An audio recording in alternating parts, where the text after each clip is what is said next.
안녕하세요. 오늘도 사연살롱을 찾아주셔서 감사합니다. 가을인 줄 알았더니 벌써 찬바람이 부는 겨울이 코앞까지 왔네요. 이렇게 갑자기 추워지는 날에는 여지없이 하늘로 먼저 떠나가버린 제 남동생이 생각나곤 하는데요. 저에겐 2살 어린 남동생이 있었어요. 어찌나 누나를 좋아했는지 학교에 다녀오면 종일 저만 따라다니는 남동생이었죠. 오죽하면 저희 엄마가 저더러 네가 낳았니? 얘는 도대체 왜 이러는 거야? 할 정도로 누나 바라기였는데 이렇게 빨리 헤어질 줄 알았다면 더 많이 잘해줄 걸 가슴이 미어집니다. 동생은 제가 결혼하고 8년이 되는 해에 사고로 세상을 떠났어요. 그날은 유독 날이 추웠는데 고속도로 위 차가 미끄러지면서 대형 사고가 일어났죠. 뉴스에도 나올 정도로 큰 사고였어요. 그리고 저와 저희 가족은 충격에 빠질 수밖에 없었는데요. 그래서 4년이 지난 지금도 저희 엄마는 고속도로를 무서워하십니다. 아예 버스나 차는 타지 않고 거의 지하철만 이용하세요. 말씀으로는 막힐 걱정도 없고 편해서 그런다고 하지만 저는 알죠. 먼저 떠나보낸 아들 생각에 차를 타지 못한다는 것을요. 그리고 그 사실을 알아도 저는 평생 모르는 척 할 생각인데요. 이런 큰 슬픔을 안고 사는 저와 제 가족에겐 절대 용서하고 싶지 않은 인간이 있습니다. 그 인간은 남편의 동생이자 제 시누이인데요.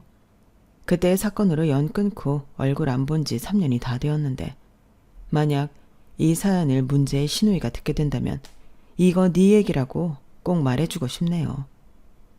저와 남편은 지인의 소개로 만나 연애를 한 케이스였어요.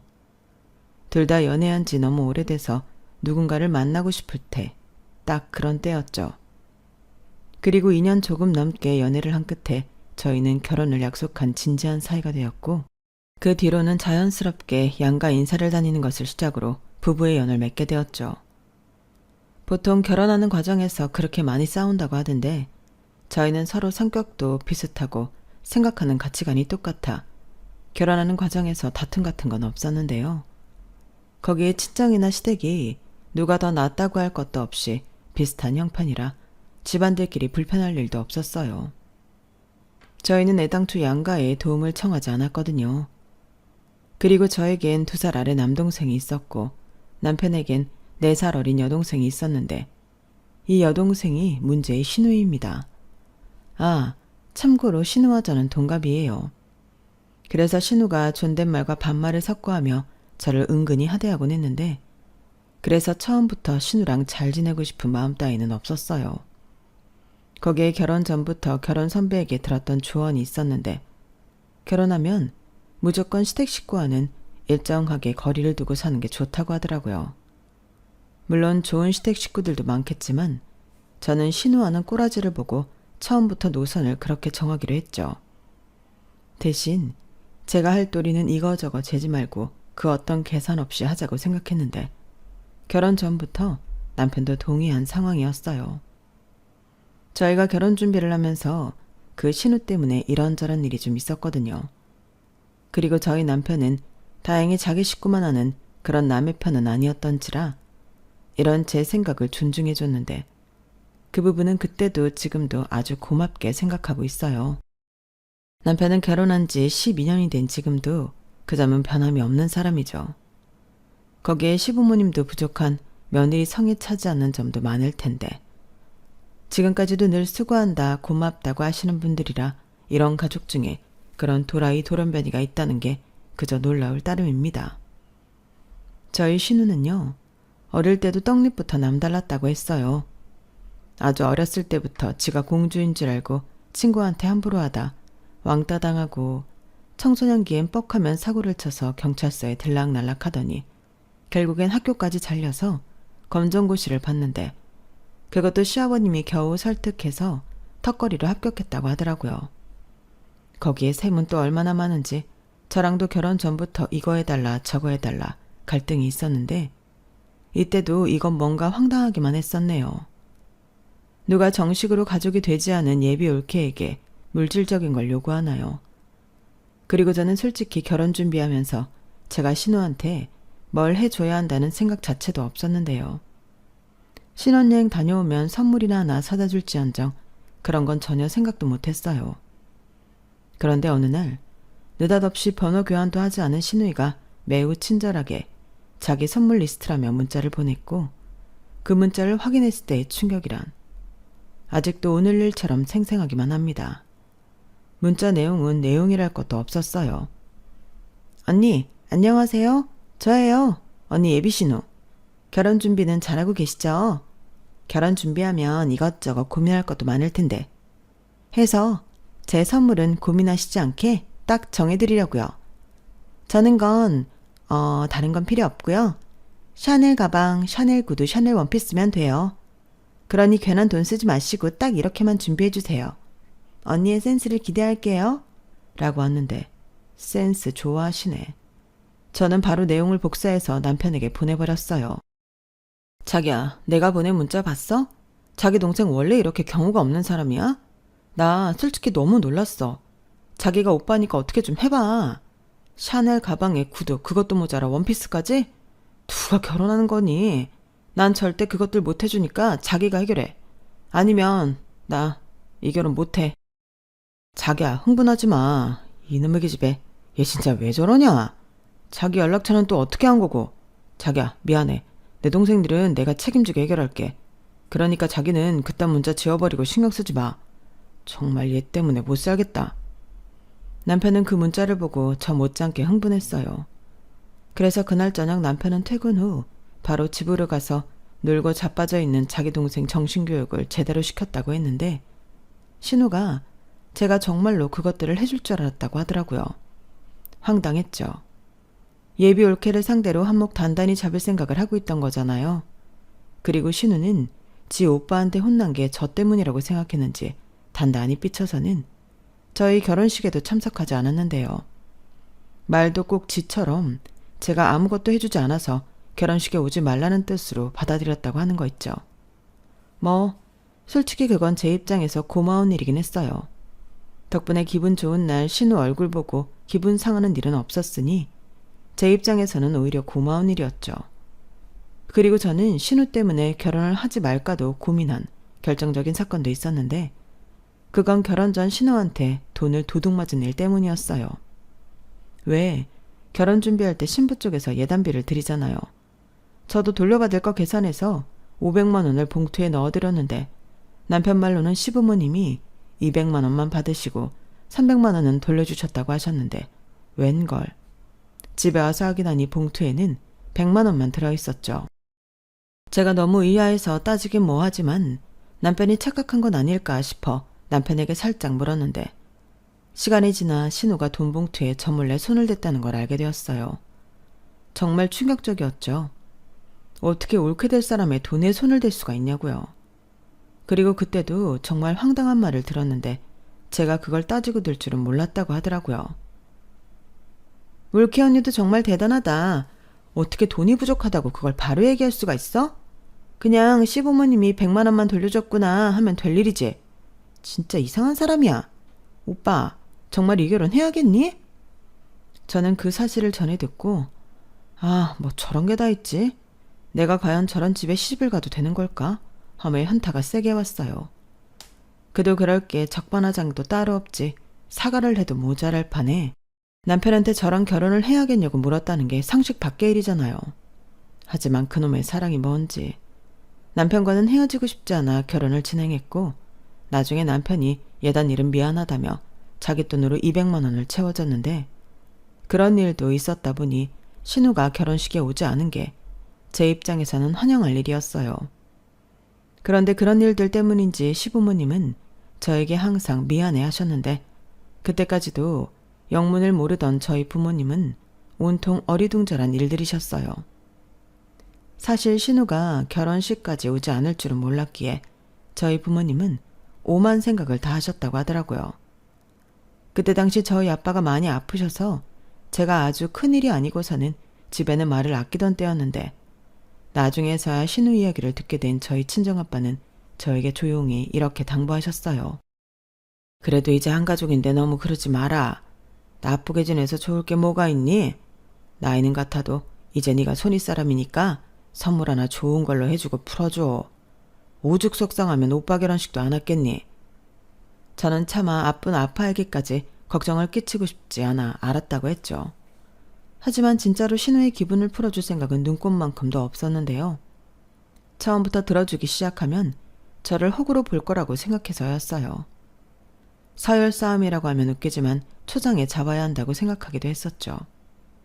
하지만 제가 처음부터 호락호락하게 보이지 않았음에도 신우는 생각이 없는 건지 아니면 원래 태생이 글러먹은 건지 저를 아주 만만하게 봤고 오히려 결혼 전부터 자기한테 물을 먹였다며 일부러 저를 괴롭히는 것 같았는데 다행히 시부모님이 제 편이라서 신우의 그런 계획들도 소용이 없었어요. 그때부터는 어쩐지 시부모님이 저와 저희 부모님에게 신우를 창피해하는 느낌도 받았는데 정작 신우는 자기 부모인데도 그러거나 말거나 하더군요. 저도 저희 부모님한테는 같은 자식이고 딸인데 신우는 이해할 수 없었어요. 뭐 솔직히 이해하고 싶지도 않았고요. 그리고 5년 동안 저와 신우는 서로를 본 채 만취하며 지냈는데 신우는 가끔씩 저에게 시비를 걸거나 뭐 하나 뜯어가겠다고 빌미를 만들기도 했지만 저는 넘어가지 않았죠. 아니, 넘어갈 새가 없었어요. 저희 아빠가 긴 투명 생활 끝에 저희 가족의 곁을 떠나셨거든요. 게다가 그때가 제게 이미 두 아이의 엄마가 되었을 때라 거짓말을 조금 보태서 저에게 5년은 누군가 테이프를 빨리 감기라도 한 듯 순식간에 지나갔어요. 그리고 정신 차려보니 많은 것이 달라져 있었는데요. 저희 부부는 그간 열심히 노력한 끝에 청약에 당첨이 되어 꿈에 그리던 내 집 장만에 성공하게 되었어요.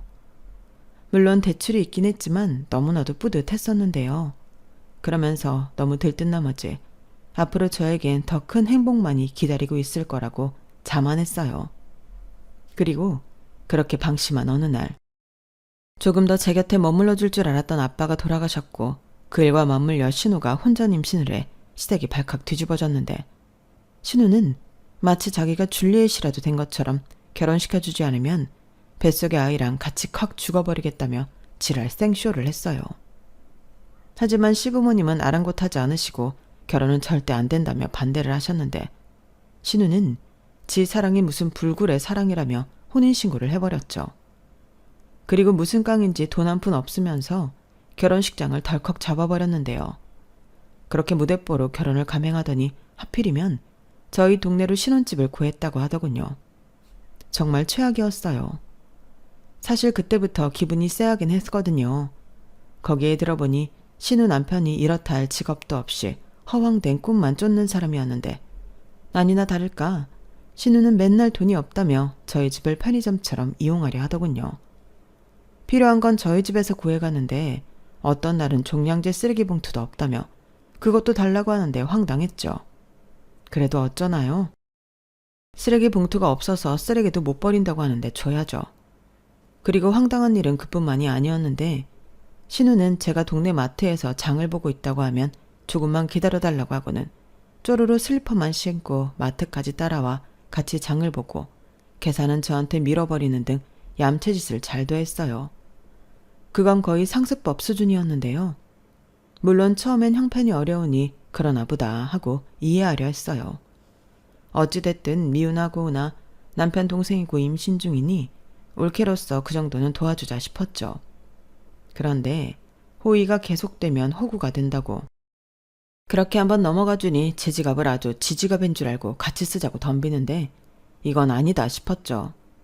심지어 자기는 돈이 없어서 산후조리원도 예약을 못했다며 저더러 산후조리 해줄 거 아니면 조리원비를 대신 내달라고 하는데 저도 참다 터지고 말았어요. 아가씨, 제가 아무리 좋게 생각하려고 해도 이건 아닌 것 같아요. 아가씨 왜 자꾸 저한테 돈 얘기하세요?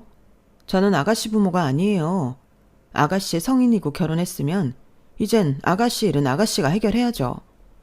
아니, 언니는 무슨 말을 그렇게 서운하게 해요. 저도 어렵게 얘기한 거예요. 언니도 아시잖아요. 저 결혼하면서 저희 부모님이 저한테 완전히 등 돌리다시피 한 거. 그럼 제가 누구한테 의지를 해요? 저는 언니가 제 마음 다 아는 줄 알았어요. 아가씨, 저는 아가씨 마음 솔직히 잘 모르겠어요. 저라면 미안해서 그러지 못할 것 같거든요. 어머님이랑 아버님이 왜 아가씨한테 등 돌렸는데요? 이렇게 살까봐 그러신 거 아가씨 몰랐어요? 그러면 아가씨가 더 열심히 사는 모습을 보여야죠. 남편 될 사람한테도 이젠 정말 취직해서 제대로 일하라고 하고 애기도 곧 태어날 텐데 앞으로는 어쩌려고 그래요? 저도 막막해요. 저라고 뭐 속이 편한 줄 알아요? 애는 곧 있으면 나오는데 저는 산후조리 해줄 사람도 없잖아요. 언니야, 우리 오빠가 돈 잘 벌어오니까 애 키우면서 걱정 없겠죠? 그러니까 여유 있는 언니가 저 좀 도와주면 안 돼요? 제가 남도 아니잖아요. 아니요, 저한테는 남이랑 다를 바 없죠. 아가씨는 애들 아빠 동생이지 제 동생이 아니잖아요. 그러니까 앞으로는 돈 얘기하고 싶으면 저한테 말고 오빠한테 해요. 저 정말 중간에서 곤란하고 너무 힘들어요.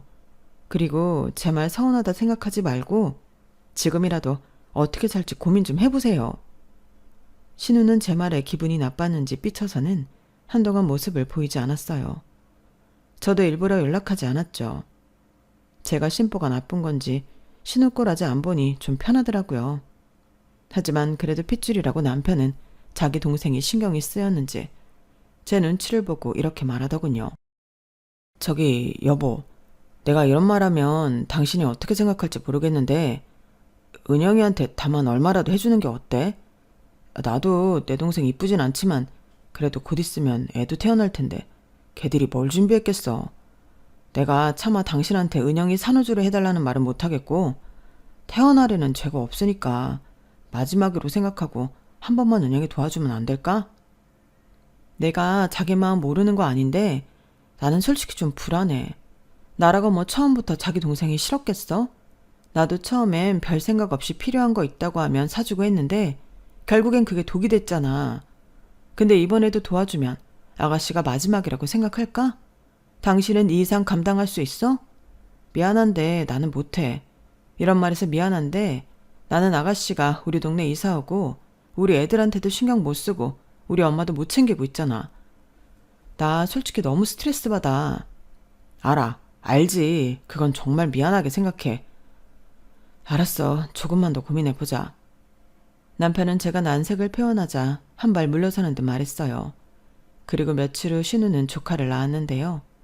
그래도 딸이라고 시어머님이 산후조리를 해주시러 오셨더라고요. 그리고 아기를 봐서 필요한 용품들을 지원해 주셨는데 그러니 신우가 기고만장해져서는 저에게 이딴 소리를 짓거렸어요. 언니는 내가 언니네 아니면 산후조리도 못하고 빌빌거릴 줄 알았죠? 그래도 그러는 게 아니에요. 제가 이래봬도 언니 신우라고요. 제가 신우의 짓이라도 하면 어쩌려고 그래요?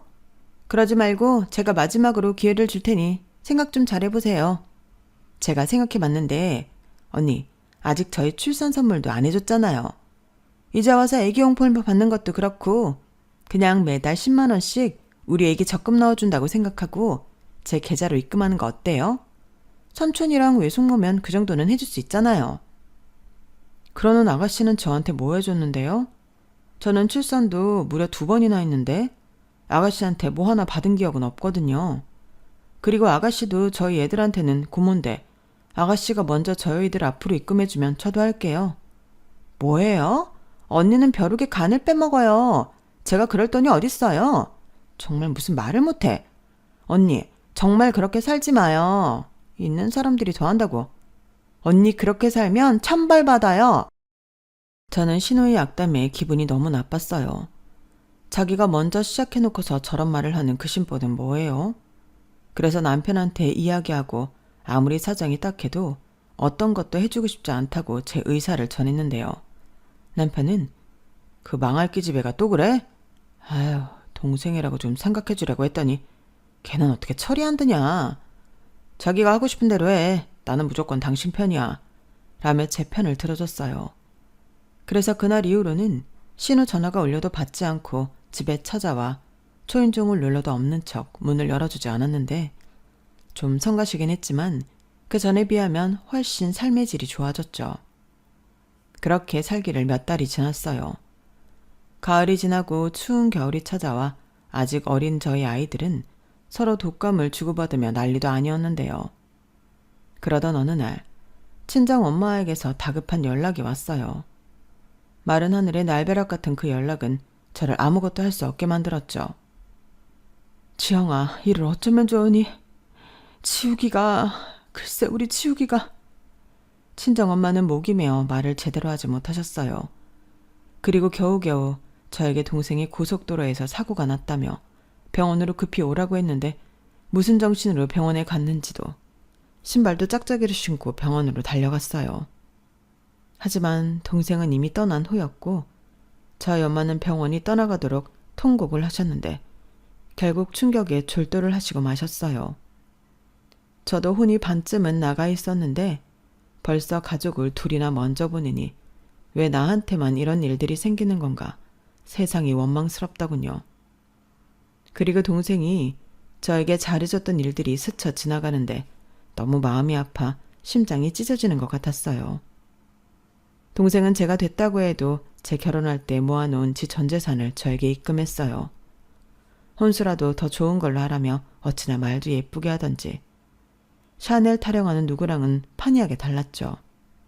거기에 조카들이 태어나자 외삼촌이라고 저희 애들한테도 정말 잘했는데요. 그런 동생을 하루아침에 잃었다는 게 믿을 수가 없었어요. 그러니 제정신을 잇는다는 게 거의 불가능했고, 그렇게 경황이 없으니 뒤늦게 남편 생각이 나서 남편에게 울면서 전화를 했네요. 그리고 남편의 연락을 받으셨는지 시부모님이 남편보다 먼저 달려오셨는데 감사하게도 저희 시부모님이 저와 친정엄마를 챙겨주셨어요. 그 뒤 남편이 도착해 충격으로 아무것도 못하는 저와 친정엄마 대신 동생의 장례 절차를 진행했는데 3일 동안 혼자 이리 뛰고 저리 뛰며 할 일을 모두 혼자 다 처리하다시피 해줬죠. 정작 저희와 저희 엄마는 슬픔에 잠겨 제대로 문상객과 인사조차 나누지 못했어요.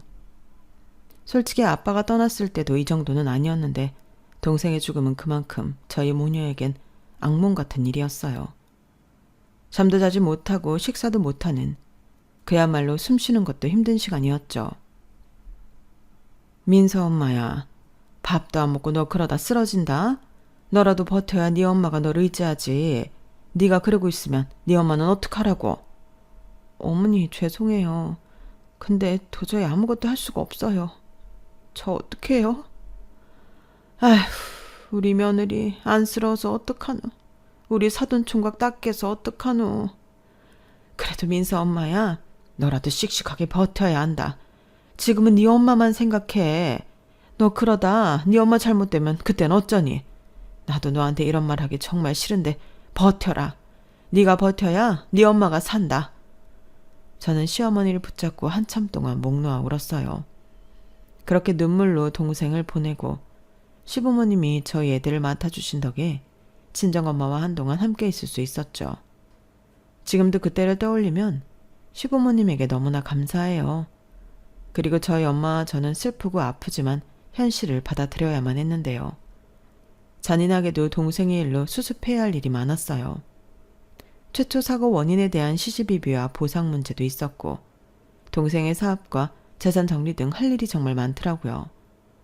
동생이 결혼했다면 당연 제 올케가 했을 일이겠지만 동생은 미혼이었고 그래서 가족인 저와 엄마가 이 모든 걸 해결해야 했는데 솔직히 저나 엄마나 아는 게 없다 보니 하나부터 열까지 난관 속의 연속이었어요. 상황이 이렇다 보니 이 모든 정리는 제 몫이 되었고 남편이 도와주긴 했지만 아무래도 동생의 마지막을 정리하는 거다 보니 제가 신경을 많이 썼어요. 우선 회사는 인수하겠다는 회사가 있어서 동생 회사 직원들 모두 고용 승계 보장해주는 조건으로 넘겼고 동생의 현금 자산은 동생 살던 아파트 대출을 갚고 나머지는 모두 친정엄마 앞으로 해드렸는데요.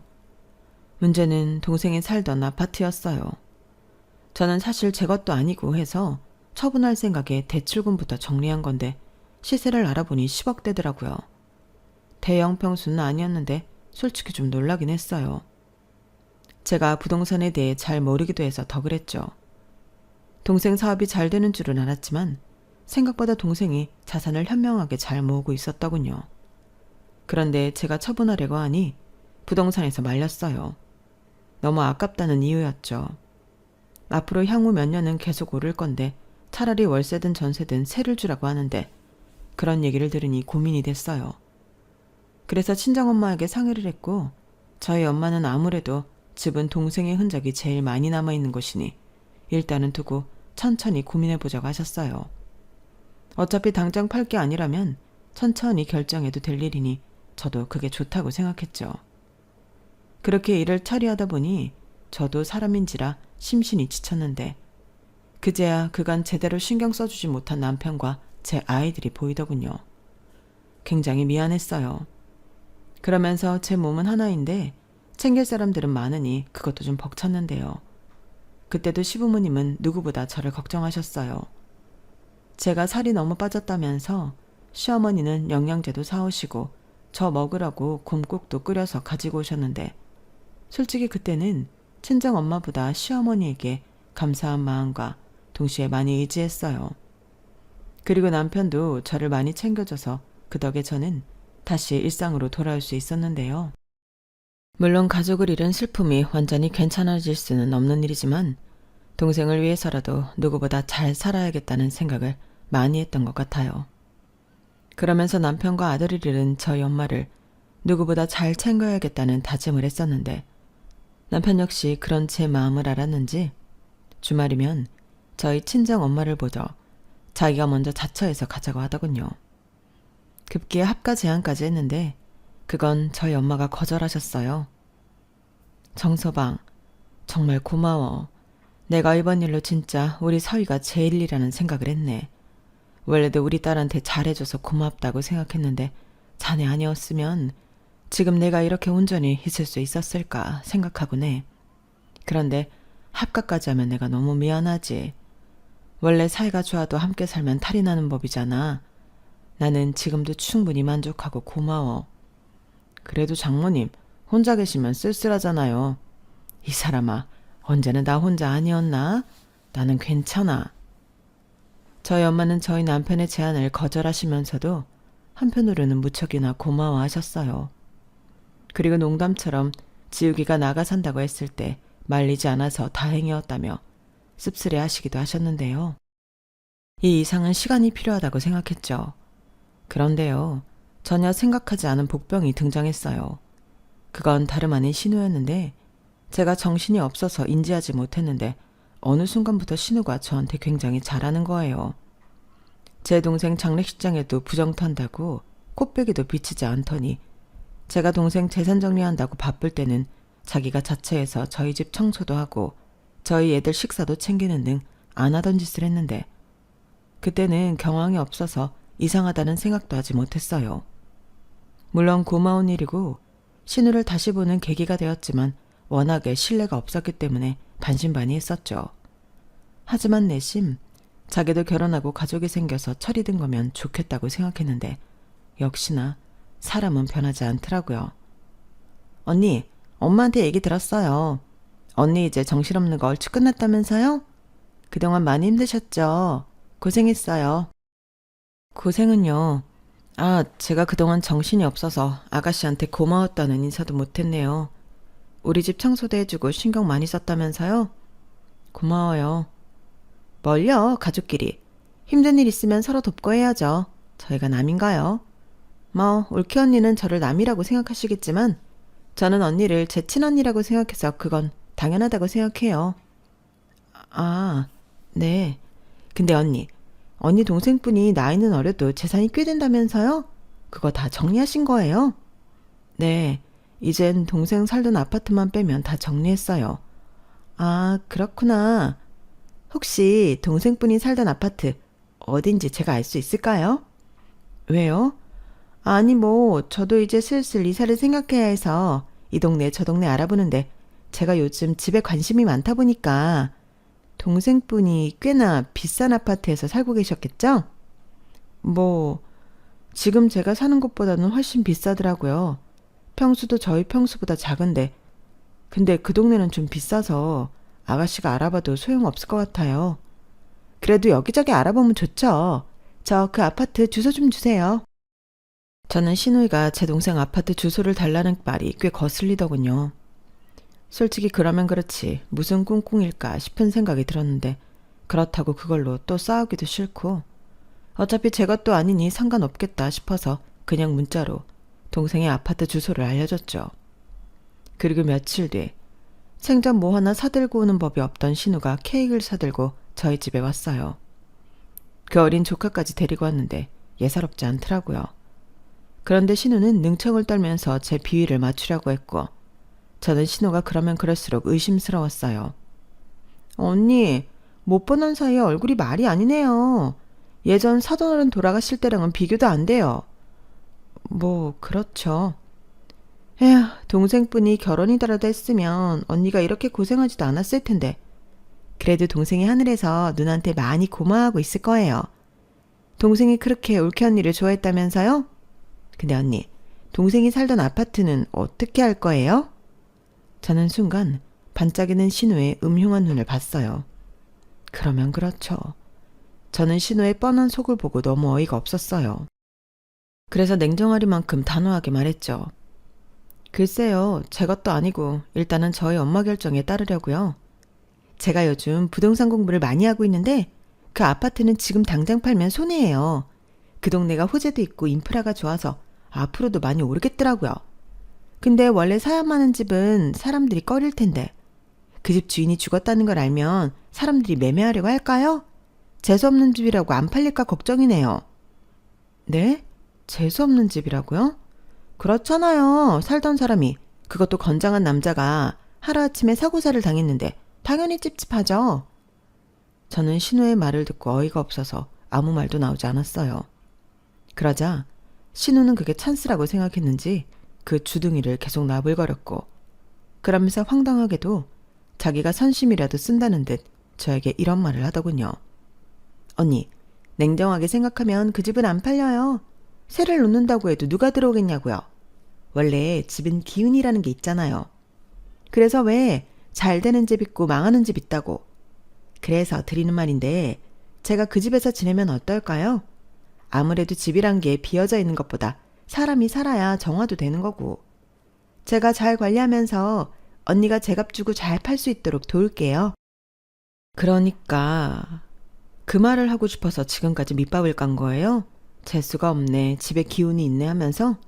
아니, 어떻게 내 앞에서 그런 소리를 할 수가 있어요? 아가씨는 정말 나를 뭘로 하는 거예요? 아니, 왜 화를 내요? 저는 서로 상부상조 하자는 거죠. 솔직히 언니한테도 마냥 나쁜 지안은 아니잖아요. 언니야말로 저를 얼마나 하찮게 생각하면 저한테 이렇게 버럭 화를 내요? 나는 언니 힘들까봐 그동안 얼마나 배려했는데. 배려요? 아가씨가 저를 배려해요? 지나가는 개가 웃겠네요. 아가씨는 아가씨 꿍꿍이 때문에 저를 이용하려고 한 거죠. 어떻게 사람이 그래요? 제 동생 하늘 날아간 지 4개월밖에 안 됐어요. 아가씨는 제가 그러라고 할 줄 알았어요? 그 집에 아직 제 동생 흔적이 그대로 있다고요. 언니, 저도 급해서 그래요. 망할 그 새끼가 집 보증금 들고 튀었단 말이에요. 집주인이 당장 집 빼라고 하는데 제가 이 피덩이 데리고 어딜 가요. 저 그 집 아니면 당장 언니 집에 들어와야 할 판이에요. 언니는 제가 그랬으면 좋겠어요? 올케 언니고 가족이면 당연히 신우인 저를 도와줘야죠.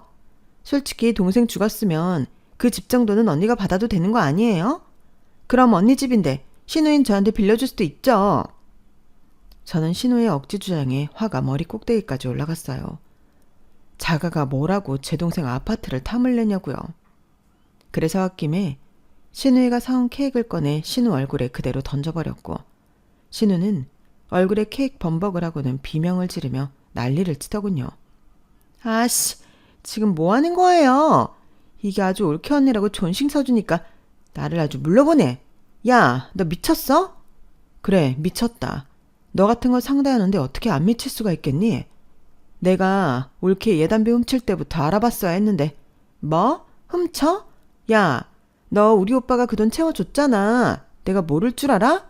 지는 받을 거 다 받아놓고선. 야, 네 오빠 돈이 네 돈이야? 막말로 내가 그때 파혼했으면 넌 절도로 고소했어. 이게 뭘 알지도 못하면서. 그리고 이젠 하다하다 남의 동생 집까지 넘보냐? 웃겨. 내가 뭐 집을 달라고 했어? 그냥 잠깐 살겠다는 거잖아. 툭 까놓고 내가 뭐 틀린 말 했냐? 너야말로 내 손 그만 떨어. 어차피 네 동생 처자식도 없이 그렇게 갔으니 너야말로 개 탔잖아. 나는 롤케가 있어, 조카가 있어. 솔직히 이게 무슨 횡재인가 싶지? 아닌 척 가시 떨기는. 그래서 나도 거기에 숟가락 좀 얹어보려고 했다. 뭐? 숟가락? 너 오늘부로 그 손으로 숟가락 못 들게 내가 만들어줄게. 저는 순간 신우의 말에 이성을 놓아버렸고 조카 아이가 놀라 우는데도 정신이 반쯤 나가서 신우와 머리채를 잡고 몸싸움을 벌였어요. 신우도 지지 않으려고 저를 깨물고 발길질을 하고 그랬는데 제가 신우 머리채를 잡고 패대기를 치니 자기 머리 다 빠졌다면서 울면서 저를 경찰에 신고하더군요. 저는 결국 신우의 신고로 경찰서까지 가게 됐어요. 물론 신우랑 나란히 같이 갔는데 어차피 쌍방이라 경찰도 알아서 합의하라고 하더군요. 그리고 그 난리통에 남편과 시부모님까지 경찰서에 모두 왔는데 전후 사정을 다 들은 남편은 신우에게 남매고 뭐고 다시는 보고 싶지 않다며 연을 끊자고 말해버렸어요. 그러자 신우는 자기는 싫다며 끝까지 깐족거렸는데 보다 못한 시아버님이 신우의 뒤통수를 사정없이 갈겨버리셨네요. 워낙 점잖으신 분이라 솔직히 저도 많이 놀랐어요. 하지만 시어머니는 자기가 딸을 잘못 키워서 일어난 일이라며 저에게 연신 미안하다고 사과하셨고 그 모습에 신우가 눈이 돌아서는 왜 나한테만 그래? 쟤도 똑같이 다 했어. 내 머리 좀 봐. 제가 다 뽑아놔서 이 모양이잖아. 엄마 아빠는 누가 더 중요해? 딸인 나보다 며느리 따위가 더 중요한 거야? 라고 소리를 질렀는데 그 모습을 보니 진심으로 소름 끼쳤어요. 그래서 집에 돌아와 바로 남편에게 신우 때문이라도 이혼하고 싶다고 울면서 말했는데요. 남편이 신우 볼일 더는 없게 하겠다며 자기한테 기회를 달라고 하더군요. 하지만 이미 저는 마음이 이혼 쪽으로 기울었어요. 남편과 계속 함께 한다면 어찌됐든 신우랑도 계속 엮여야 할 테니 너무 싫더라고요. 그래서 좋게 합의혼해 달라고 했는데 남편은 그럴 수 없다며 울면서 저에게 매달렸어요. 아이들을 생각해서라도 자기를 버리지 말라고 사정했죠. 그리고 다음날 남편에게 제 이야기를 들으셨는지 시어머님이 저를 찾아와 이렇게 말씀하셨는데요. 민서 엄마야, 아니 지영아, 내가 정말 너를 볼 면목이 없다. 내가 딸을 잘못 키워서 이 사달이 났어. 정말 미안하다. 어머니, 저는 어머니한테 사과받고 싶은 게 아니에요. 정작 사과할 사람은 따로 있잖아요. 그래서 내가 더 미안하다는 거야. 네가 우죽하면 이혼 생각까지 하겠니? 어머니가 어떤 말씀 하시려는지 저 모르지 않는데 그냥 이혼하고 싶어요. 지영아, 너 우리 아들 많이 사랑하지 않니? 그리고 애들도 그래. 지금이야 네가 감정적으로 너무 힘들어서 그러는 거 내 이해 못하는 건 아닌데 나한테도 어찌 해볼 수 있는 기회를 다오. 안 그래도 은영이 저거 하도 속썩여서 네 시아버지랑 상의 끝에 정신 차리게 쫓아버릴 생각이었어. 계속 가족 믿고 저렇게 미친 짓을 하는데 저도 비빌 언덕이 없어 봐야 정신 차리지. 그래도 그게 될까요? 이런 말 죄송하지만 아가씨는 평생 그 버릇 못 고칠 것 같아요. 그래, 어쩌면 네 말이 맞을지도 모른다. 그래도 나는 자식 하나 버리는 한이 있어도 해볼 작정이야. 나 여기 오기 전에 집도 내놨다. 네 시아버지랑 어디 조용한 곳에 가서 농사 지으면서 살 거야. 너도 은영이 그거 와도 받아주지 않으면 그게 저 혼자 뭘 할 수 있겠니? 가족들이 철저하게 지한테서 등을 돌려봐야 지도 뜨거운 맛을 알지. 그러니 이혼을 하더라도 나중에 해라. 이렇게 했는데도 내 마음처럼 안 되면 그때는 내가 너 안 말릴게. 저는 간곡한 시어머니의 애원에 마음이 움직였어요.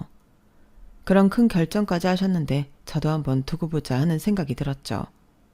그리고 친정엄마와 상의 끝에 저희 집과 친정엄마 집을 팔아 다른 타 지역으로 이사를 가기로 했는데요. 이래저래 온 가족이 신우와 연을 끊기 위해 이사를 하는 셈이 되었어요. 그리고 그건 꽤 효과가 있었는지 적어도 제가 신우 얼굴을 보는 일은 없었는데요. 남편한테 듣기로 돈이 궁한 신우가 결국엔 시댁에 들어가 살게 되었고 힘든 농사일에 학을 떼서 조카만 남겨두고 집을 나갔다고 하더군요. 참, 끝까지 이기적이고 무책임하지 않나요? 뭐 조카 입장에서는 그런 엄마 밑에서 자라는 것보다는 인품 있는 조부모님 손에 자라는 게 나을 것 같긴 하지만 시부모님이 손주까지 키우게 되셔서 힘드실까 걱정이 커요. 그래서 고민 끝에 제가 데려와 키우겠다고 했는데 괜히 그렇게 또 엮이면 골치 아프다고 시부모님이 거절하신 상태입니다. 다행히 조카는 건강하고 귀엽게 잘 크고 있어요. 어찌나 말도 잘하는지 보고 있으면 셋째 생각이 절로 날 정도입니다. 신우한테는 털끝이라도 용서한 마음을 베풀고 싶지 않지만 조카한테는 저희가 해줄 수 있는 건 최대한 해주고 싶어요. 아니, 그렇게 할 거예요. 적어도 신우 같은 어른은 만들면 안 되잖아요. 이렇게 말하면 무슨 사명감처럼 보일지도 모르겠는데 조카애한테 저도 나름 경에 있어서 엄마의 빈자리를 저도 채워주고 싶은 마음입니다. 저는 현재 친정엄마와 경기도 외곽에서 텃밭도 가꾸고 꽤 편안한 생활을 하고 있어요. 동생의 아파트는 고민 끝에 작년에 처분했고 그 돈은 저희 엄마가 고집에 제가 받게 되었는데요. 엄마는 그동안 고생한 값이고 제 동생이 그걸 바랄 거라고 하셔서 차마 거절하지 못했어요.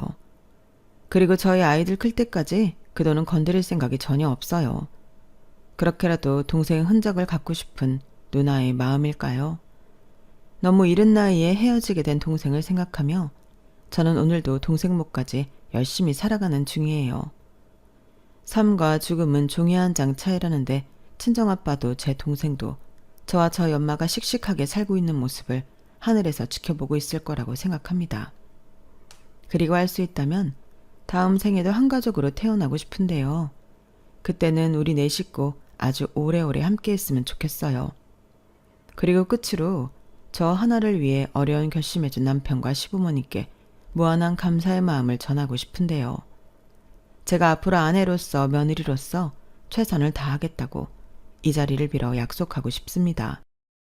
이 모든 일이 한 사람 때문에 일어났다는 게 좀 유감이긴 하지만 신우가 이젠 제발 정신 차리고 남한테 피해 끼치지 않는 삶을 살았으면 좋겠어요. 물론 그렇다고 해서 다시 볼 생각은 전혀 없지만요. 제가 너무 뒤끝 있나요? 그래도 어쩔 수 없죠. 이게 모두 인과응보니까요. 그러게 적당히 했어야죠. 아무리 가족이라도 넘지 말아야 할 선은 지키는 게 배려라고 생각합니다. 가족이니까 괜찮다는 생각은 정말 위험한 거잖아요. 그러니 여러분들도 건강한 관계 유지하시면서 사랑하는 가족들과 행복한 시간만 공유하시길 바랄게요. 제 이야기는 여기까지고요. 지금까지 함께 해주셔서 대단히 감사드립니다. 항상 건강하시고요. 오늘 하루도 행복한 하루 보내세요. 여러분, 사연 댓글에 응원과 현명한 조언 부탁드려요. 좋아요와 구독은 저에게 큰 힘이 됩니다. 오늘도 좋은 일 가득하세요.